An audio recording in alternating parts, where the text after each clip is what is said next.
My name is Lexa Grachishkin. I'm from Mount Vernon High School and I'm performing this original oratory for the 2021 State IE tournament. What are you ladies gossiping about? You're taking notes on this, right? What, is it that time of the month? You should really smile more. These little phrases that run from well-meaning but poorly worded to intentional dismissal of a woman's ability are a daily occurrence in our lives defined as microaggressions. The death by 1,000 cuts. As reported by Women in the Workplace, 64% of women experience microaggressions on a daily basis, leading to physical and mental harms that manifest themselves on individual and societal levels. Only by first recognizing these statements as a form of structural violence, and then acknowledging our own role in propagating microaggressions, can we finally move to create spaces that are inclusive of all genders. To understand how rote sexism has made its place in our day-to-day lives, we must look to how it permeates every aspect of our culture. For instance, we all know the classic Valley Girl accent. Brittany from Daria, Cher from Clueless, and most of the main female characters in Heathers all share that hallmark quavering voice that peaks up in intonation at the end of the sentence. Ugh, as if. Speech pathologists come to refer to this speaking pattern as uptalk, and scientists from the University of California found that it actually dates all the way back to the 1950s. As graduate student Amanda Reichart explains, uptalk originated as a floor-holding technique, because women who grew used to being spoken over or completely ignored in professional settings learned to place emphasis on the end of the sentence to make sure they actually got the opportunity to finish what they were saying. However, society completely overlooks this nuance. And today, uptalk is seen as something that's a signal of a shallow girl with low intelligence who thinks of nothing but what lip gloss to wear to the mall next week. Furthermore, the stigmatization of women's vocal patterns has spread. When you look up vocal fry, the throaty, nasally voice epitomized by celebrities like Kim Kardashian or Britney Spears, articles like, "Young women, ditch the vocal fry and reclaim your strong female voice" come up. But the issue with perspectives like these is that they expect women to be the ones conforming to patriarchal standards of what a voice should sound like, instead of taking a step back and acknowledging the tone policing that runs rampant in today's society, ultimately silencing generations of young women. This trend of capable and intelligent women being looked down upon continues through mansplaining. Seen from the classroom to the boardroom, mansplaining has been present for the duration of the patriarchy. And as author Kate Mann explains, there are numerous societal components that all work in tandem to have made it a mainstay in today's society. The first is the assumption made on the part of the man that a woman can't possibly know as much as he does on a subject. This works in tandem with the socialization women undergo to be polite and avoid interrupting.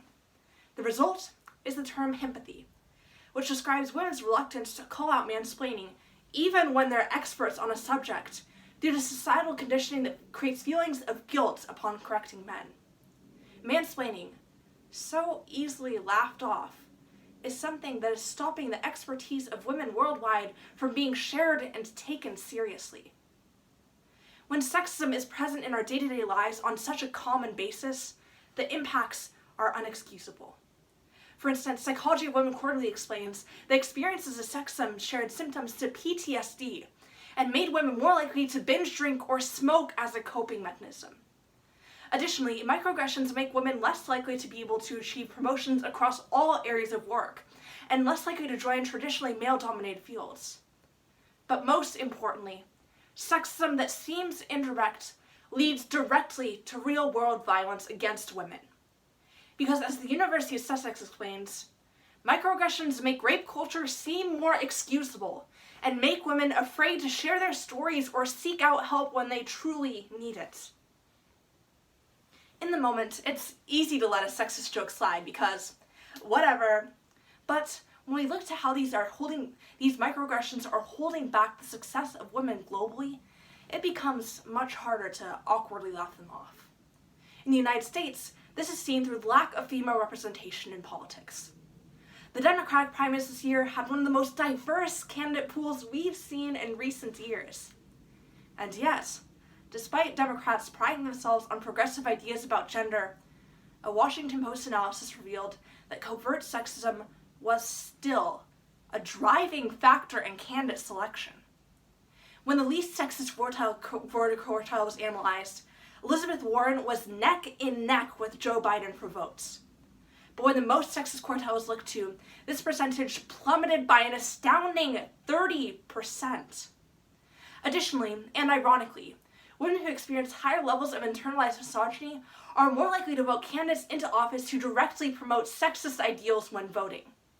These all act as barriers to the U.S. having a true and representative democracy, holding back the success of women and female citizens politically. But this impact is also mirrored on a global stage. Numerous studies have all pointed out that having women be involved in UN peace negotiations is critical to long-lasting solutions. And yet, even in 2020, only 9% of UN peace negotiators were women, meaning that issues that impacted marginalized communities were ignored or swept under the rug entirely, and sustainable, long-lasting peace was more difficult to be created. Asking the woman in the room to get coffee, expecting them to take notes, interrupting their inputs. These actions may feel small on a day-by-day basis, but they lead to a tidal wave effect where the exclusion of women from critical spaces is mirrored at all levels of government, and women are held back from the true and unbridled success that they deserve. Here's the thing. In academic spaces like debate, it's especially easy for us to distance ourselves from these issues. We like to consider ourselves beyond the reach of sexism, influenced by unbiased paradigms and concrete fact alone. But debate and subtle sexism has become our new norm.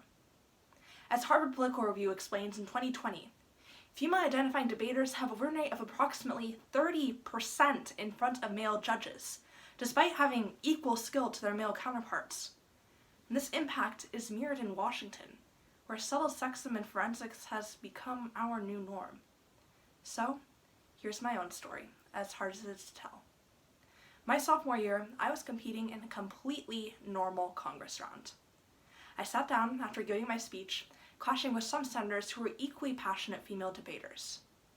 There was a lull before the next person stand up, and the parliamentarian, the coach from our area, got up from his seat and proclaimed to the room that some senators needed to stop being so bitchy. Stop being so bitchy. At that moment, the voice of every girl in that room was silenced in an arena that prides itself on open discourse. Speech and debate means the world to me. It's been a critical tool in uplifting me, healing my mental health, and leading me to my future career path. But forensics is not free from criticism.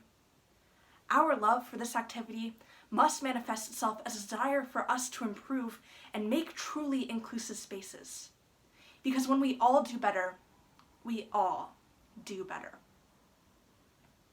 The most difficult thing about addressing everyday sexism is that it seems so normal to us all. It's every day.